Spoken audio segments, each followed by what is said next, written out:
সপ্তম অধ্যায় সৃজনশীল 2 হিসাব বিজ্ঞান 2 এর ক কি বলছে? উপযুক্ত লেনদেনের ভিত্তিতে ক্রয় জাবেদা প্রস্তুত করো। আচ্ছা, ক্রয় জাবেদা, বিক্রয় জাবেদা এগুলো কিন্তু সবই বাকিতে ক্রয় বিক্রয়, মানে ক্রয় জাবেদা এবং বিক্রয় জাবেদা বললেই কোন সমস্ত হিসাব অন্তর্ভুক্ত হবে? বাকিতে ক্রয় অথবা বাকিতে বিক্রয়। যেহেতু বলছে যে ক্রয় জাবেদা প্রস্তুত করতে আমাকে কোন হিসাবগুলো বসাতে হবে? বাকিতে ক্রয়গুলাই আমাকে অন্তর্ভুক্ত করতে হবে। তাহলে দেখতে হবে যে কত কত নাম্বারে আমাদের ক্রয় লেখা আছে, তাও আবার কি বাকিতে ক্রয়, নগদে ক্রয় না কিন্তু। হ্যাঁ, তাহলে দেখো খেয়াল করো, আগে আমি সালটা লিখি। এখানে কত সাল? 2017 সাল। কোন মাস? সেপ্টেম্বর। সেপ্টেম্বরে কত তারিখে ক্রয় আছে একটু খেয়াল করো তো। ক্রয় আছে গিয়ে 1 তারিখে। খেয়াল করো, ফারহান অ্যান্ড ব্রাদার্সের নিকট হতে প্রতি কেজি 50 কেজির বস্তা 2500 টাকা করে 50 বস্তা মিনিকেট চাল ক্রয়। আচ্ছা, ফারহানের নিকট থেকে ক্রয়, তার মানে এটা বাকিতে ক্রয়, এটা নগদ কথা লেখা নাই।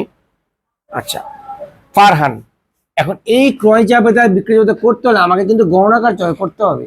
আমি আগে প্রত্যেকটা গণনা কার্য করি, তারপরে এখানে কি বসাতে সেটা পরে দেখে। হ্যাঁ, আগে আমি গণনা কার্য দেখাইতেছি। এখানে দেখো আমি কি লিখব?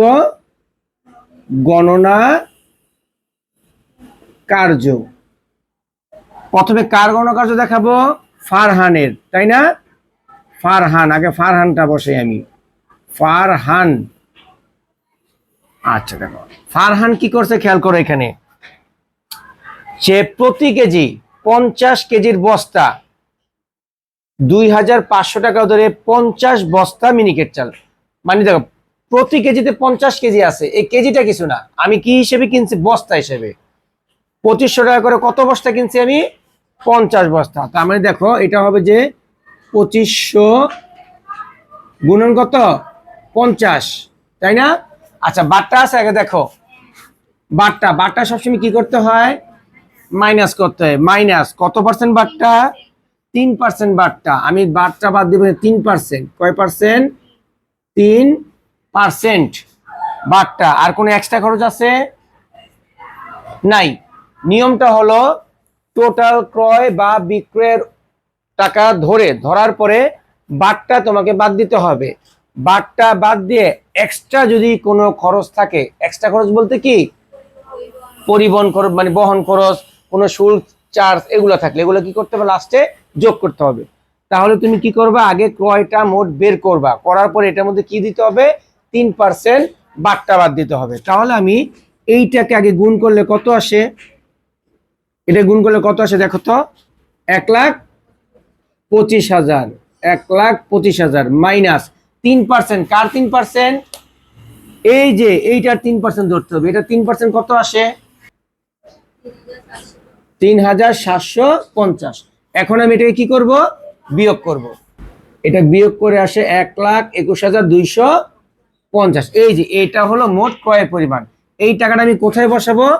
এই যে 1 তারিখ না, এই টাকাটা বসাবো এখানে 1,21,250। ঠিক আছে? আচ্ছা, এখন এইখানে কি বসে? এইখানে সবসময় কোম্পানির নামগুলো বসায় দিব আমি, মানে পাওনাদারের নামগুলো বসায় দিব আমি। পাওনাদারের নাম, পাওনাদার কে ছিল? কোম্পানির নামটা কি ছিল দেখো, ফারহান অ্যান্ড ব্রাদার্স। এখানে সবসময় কি হবে? কোম্পানির নামগুলো থাকবে, Farhan and brothers. Farhan and brothers আমি সংক্ষেপে লিখলাম, তোমরা পুরোটা দাও, ফারহান অ্যান্ড ব্রাদার্স। ঠিক আছে? আচ্ছা, তাহলে ক্রয়টা বসেছি। আচ্ছা, তারপর আবার কি হবে দেখো, তার কোথায় ক্রয় আছে? হ্যাঁ, 5 নাম্বারে। 5-এ কি আছে? সেম ভাবেই বলছে ইরফান টেরেসের নিকট হতে। আচ্ছা, কোম্পানির নাম দিচ্ছে এখানে, নাম দিয়ে টাকাটা বসাবো। এখন এই ঘরগুলো যদি আমাদের থাকে তাহলে বসাবো, নয়তো বসাবো না। দেখো কি কি দেওয়া আছে এখানে। শর্ত কি দেওয়া আছে? না। চালান নং দেওয়া আছে? চালান নং 123। 123। সুর তো আর শর্ত কি আছে? নাই। এটা কিছু নেই, বুঝতে পারছো? দেন আমাদের আবার ক্রয় কত নম্বর আছে? 5 নং আছে। আমি এখানে কি লিখবো বলতো? এখানে কি লিখবো? কোম্পানির নাম। কোম্পানির নামটা কি? ইরফান ট্রেডার্স, আমি লিখবো ইরফান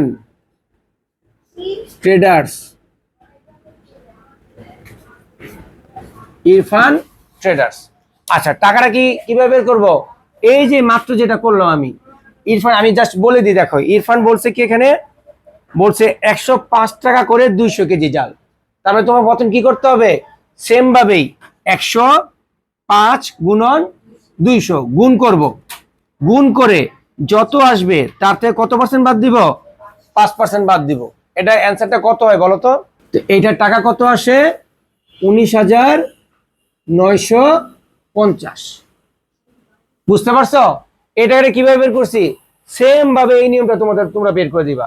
প্রথমে কি করবা, ক্রয়টাকে যোগ করবা, যোগ করার পরে যদি ওটার মধ্যে পার্সেন্টেজ বলে যে কত পার্সেন্ট, ওইটার পার্সেন্ট বের করে কি করবা তোমরা, বিয়োগ করে দিবা, বিয়োগ করে এক্সট্রা খরচ যোগ করবা। হ্যাঁ বলো, কি বললা? আগে তুমি ক্রয়ের মানটা বের করবা, ক্রয়ের মান বের করে পার্সেন্টটা বের করবা, যেটা হবে বিয়োগ করতে হবে। এই আচ্ছা, আর কি কোথাও আছে ক্রয়? নাই। তাহলে এখন আমি কি করবো, এই দুটাকে যোগ করে দেবো। দেখো এই দুটো যোগ করলে কত হয় বলো তো, 1,41,200। এই হলো আমাদের ক্রয় জাবেদা। আমি কি এটা বের করে দেখাতে হবে? দেখাতে হবে এটা বের করে, বুঝতে পারছো তো? একটা বুঝলে বাকি সবই, তোমাকে ক্রয় জাবেদা বলুক, বিক্রয় জাবেদা বলুক, ক্রয় ফেরত জাবেদা বলুক, বিক্রয় জাবেদা বলুক, সেম নিয়ম। ওই যে ক্রয় বা বিক্রয়টা গুণ বিয়োগ পার্সেন্ট, পরে বের করার পরে এইটার পার্সেন্ট ধরতে হবে, এই যে 3%, এটার 3% তোমাকে বের করতে হবে। আর যদি এক্সট্রা খরচ থাকতো তাহলে কি করতে হয়, এখানে যোগ দিয়ে এক্সট্রা খরচটা দিয়ে দিতে, ধরো 200 বা 2000 যা থাক, কিন্তু এক্সট্রা খরচ নেই, থাকলে আমি দেখাই দিব। ঠিক আছে, এই হলো আমাদের ক্রয় জাবেদা।